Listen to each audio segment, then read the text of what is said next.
Hello students, in this video I will be explaining about column chromatography, which is a topic from Unit 3 of Instrumental Methods of Analysis of B Pharmacy 7th semester program. So I am going to discuss about principle, methodology, advantages and disadvantages and applications of column chromatography. So column chromatography is a simple and the most widely used separation and purification technique. It helps in separating and purifying both solid and liquid samples, and it is very frequently used for both small and large scale preparations. So Michael Sweat, he is a Russian scientist and he is the first person who employed this column chromatography. Hence he was credited as father of chromatography. So when he has done his experiment, he has taken vegetable extract containing various plant pigments such as chlorophyll, carotenoids, xanthophyll and so on. And he packed the column by using calcium carbonate as the adsorbent. So when he run diethyl ether by using diethyl ether as the mobile phase, he could able to get the separation of various plant pigments in the form of different color zones. So these different color bands separated in the system are known as chromatogram, and the entire process is known as chromatography. So there are two different types of column chromatographic techniques are there. The first one is adsorption column chromatography and the second one is partition column chromatography. So in general, the column chromatography refers to the adsorption type. So in this adsorption type of column chromatography, stationary phase will be a solid and mobile phase will be a liquid. So the components which are present in the given mixture will be distributed between a solid stationary phase and a liquid mobile phase through a combination of adsorption and desorption processes. So let us briefly discuss about this separation process.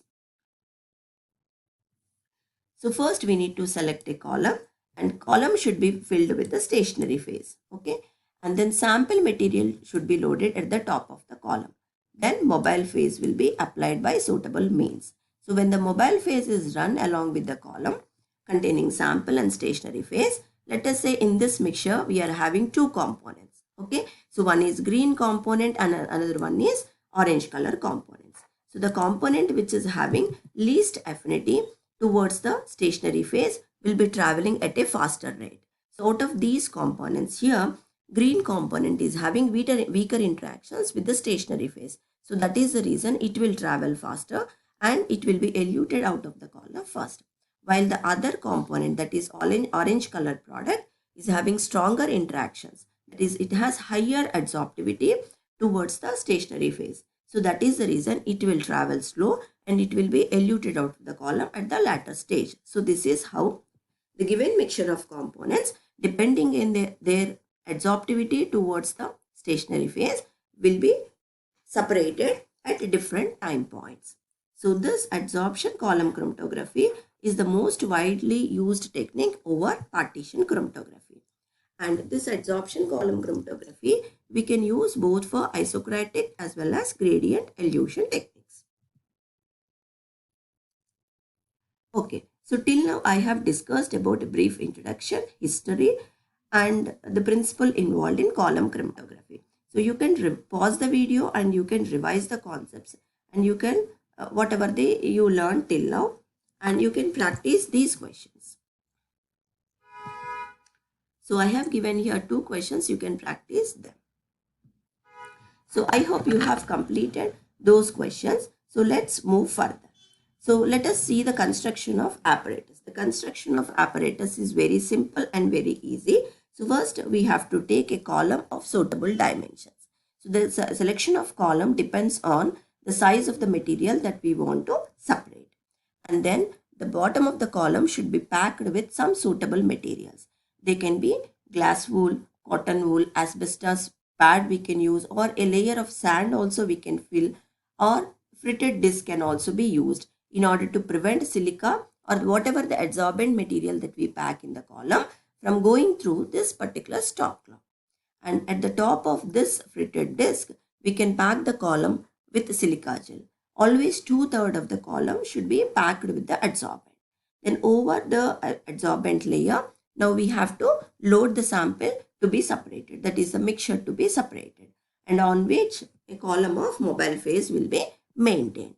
Now when we run the mobile phase by appropriate means through the column, the components which are present in this mixture will be eluted at different zones in the column, and then finally they will be eluted out of the column. And that is how we can collect different fractions out of this elution, and all these different fractions will be analyzed by suitable means. So this is how the apparatus construction is very simple and easy. So the methodology in column chromatography involves various steps, that is stationary phase, mobile phase, column preparation, sample loading, elution or development technique, and finally detection. So let us discuss these concepts one after the other. The first one is stationary phase. So whatever the stationary phase that we select should meet with certain criteria. That is, very small and uniform size spherical shape particles are always preferred as the stationary phase, and ideal size of these particles will be in between 50 to 200 microns. And whatever the stationary phase that we select should be chemically inert. That means it should not exert any type of interaction with the analyte. And it should be mechanically stable in order to prevent the dust formation. If there is any dust formation once the column is prepared, then that may clog the column. Separation of components will not be proper. So that is why it should be mechanically stable. So these are some of the ideal characteristics of the stationary phase. Now coming to the adsorbent to analyte ratio, this is one of the most important factor in running column chromatography. For each one part of the analyte, approximately 20 to 100 times of the adsorbent material we can select. Now these are some of the examples for the stationary phases. We can use either silica gel, alumina, magnesium carbonate, calcium carbonate, activated charcoal, cellulose, starch, and so on. Any of these materials can be used as stationary phases. Now selection of stationary phase, again it depends on the adsorptivity of the material. So these adsorbent materials or the stationary phases are further classified based on their adsorptivity. They are classified into strong, intermediate and weak adsorbents. So silica gel, alumina, charcoal, calcium oxide, magnesium oxide are the examples for the strong adsorbents. Magnesium carbonate and calcium carbonate are the examples for the intermediate adsorbents, while weak adsorbents are cellulose and starch. So depending on the type of sample that we are going to elute, we can select any of these adsorbents. Now coming to the mobile phase is another important phase in the column chromatography. So the following are the functions of the mobile phase. So mobile phase is used to introduce the mixture onto the column, and it helps in the total elution process, and the recovery of components from each zone in the column becomes easy with the help of the mobile phase.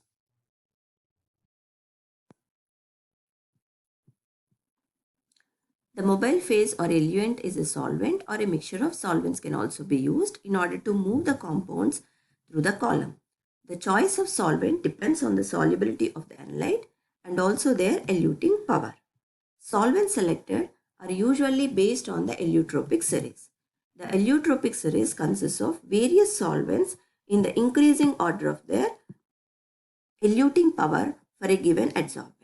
So you can see the elutropic series here. The elutropic series begins with nonpolar solvents like hexane, cyclohexane, benzene and dichloromethane, and later intermediate polar solvents like chloroform, diethyl ether, ethyl acetate and acetone. And finally, it consists of polar solvents like methanol, ethanol and water. The low boiling point solvents are usually preferred for column chromatography. It is because recovery of the analyte becomes easy after separation process. So let us discuss about column preparation. A column is prepared by packing a solid adsorbent into a cylindrical glass or plastic tube. The size of the column, it depends on the amount of compound being isolated. The base of the column consists of a filter. This filter can be a cotton wool, a glass wool plug or glass frit, asbestos pad, Whatman filter paper disc can also be used as a filter, above which a layer of sand can be maintained in order to hold the solid in place. And above this filter, we need to fill the column with the adsorbent material. And a similar Disc is kept at the top of the column material in order to avoid the disturbance of the column material during sample loading or during elution process. A solvent reservoir may be attached at the top of the column. Column preparation is one of the important and critical steps while establishing the column chromatography. There are two methods are there for packing of the column. First method is known as dry packing and the second method is known as wet packing. In dry packing method, column is first filled with dry stationary phase powder. And for each addition of the adsorbent, that is the column material into the column, it should be pressed from above. Then only next slot of the adsorbent material should be added. And this is how 2/3 of the column should be filled. And once the 2/3 of the column is filled, then mobile phase is flushed through the column until it is completely wet. That is, the stationary phase should be completely saturated with the mobile phase. And from this point, it should be never allowed to run dry. During the separation process, by chance, if the column undergoes drying, that is known as cracking of the column. And these cracked columns are not preferred for further separation. And the next method of column preparation or column packing is known as wet packing. In this wet packing, a slurry containing stationary phase in mobile phase should be prepared and it should be carefully poured into the column. Column should be connected to a suction pump on its another end to remove the solvent from time to time. The top of the silica gel should be always maintained flat and it can be protected by a layer of sand. And eluent is slowly passed through the column in order to advance the organic material. The top of the column should be always covered with mobile phase in order to prevent drying. If the column undergoes drying, as I mentioned earlier, that is known as cracking of the column, and cracked columns are not useful for further separation process. And once column is prepared either by dry packing method or wet packing method, then sample has to be loaded onto the column head. So sample should be weighed and dissolved in minimum amount of the mobile phase. And thus prepared sample solution should be poured over column gently with the help of a dropper or pipette. And cover this layer of sample with a cotton wool or sand as I mentioned earlier. If the sample is insoluble in mobile phase, then dissolve it in a small volatile solvent so that it can be removed by rotary evaporator at the end of the separation process. The next aspect is elution or development technique. The eluent or the mobile phase is allowed to run through the column at a constant rate. Generally, 1 drop per second is preferred. And there are two different elution techniques are there. The first method is known as isocratic elution.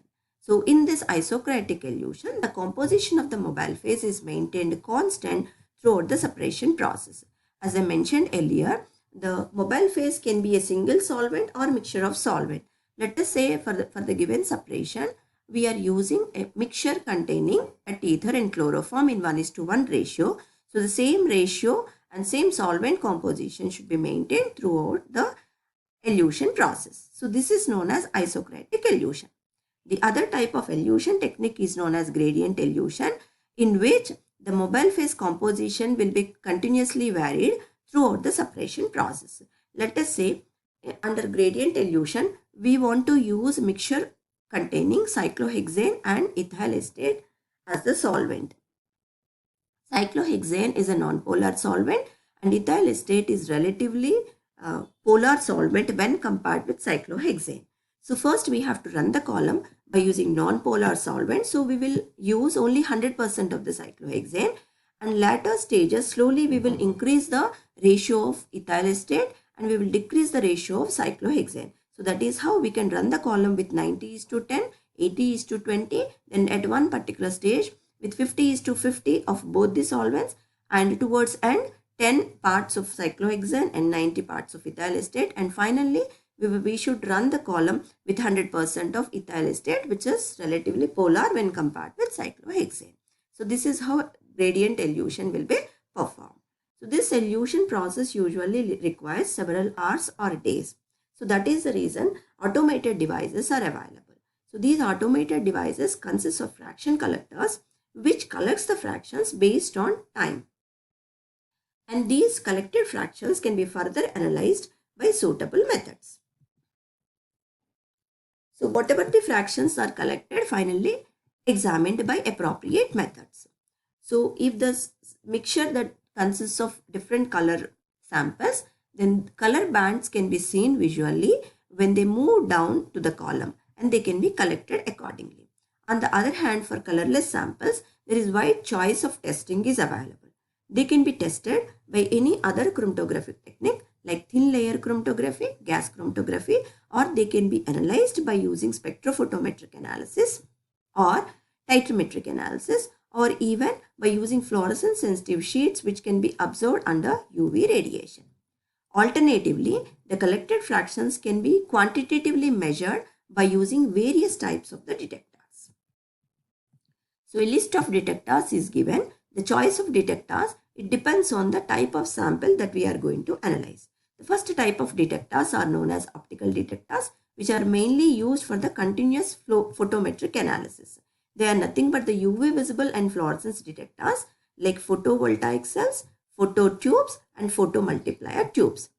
The other type of detectors are known as differential refractometer detectors, which will measure usually the refractive index of an analyte relative to the solvent.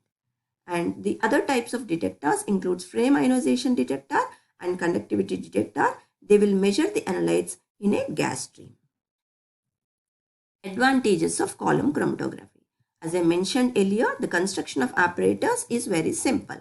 The process involves low cost and simple understanding. All varieties of solvents can be used in the process. And the process can be fully automated. And usually large-scale laboratories will be using automated process.